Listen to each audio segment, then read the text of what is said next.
Welcome back to Primetime News. Special welcome to the folks watching on onespotmedia.com.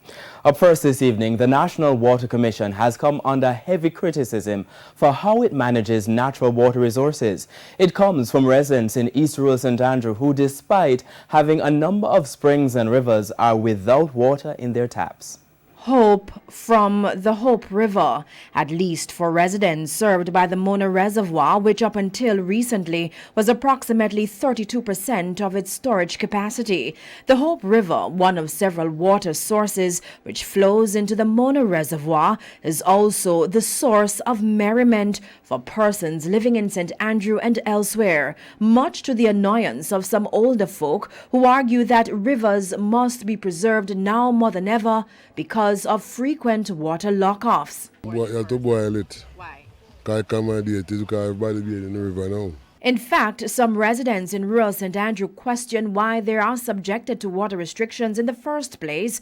After all, most areas have an abundance of natural springs and rivers. They're leveling blame at the National Water Commission for not doing enough to tap into these sources to supply the rural communities with water. We can't say it's drought because the drought, if we are the government, take it straight up now.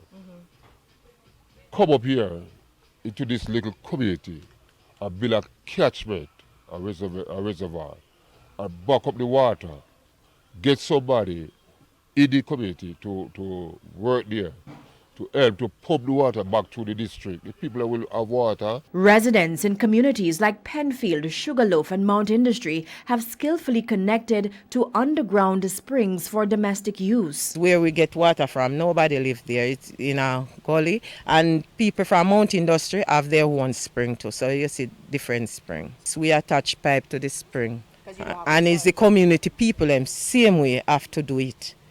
It's not Water Commission. And in communities like Content Gap and Guava Ridge, their water woes go back decades. We don't have no drought. We say the spring head dry up.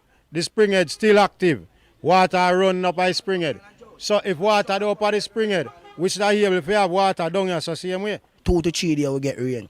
You see me, so all them fi do just work on the line. Residents pointed us to this pumping station in Content Square, built in the 1930s. Little has been done to expand its capacity. In the same way, the population has ballooned over the years. Water is rationed on select days for each community, but of late, not all are benefiting. Administrators of the City of Refuge Children's Home have had to fork out thousands to keep the home in operation. On average, about probably 50,000 a week or more. And after a challenging term last academic year, the Content Primary administrators are making new arrangements to lessen the impact of the water crisis. We have decided to put in more tanks, get more, so we can have more storage for water.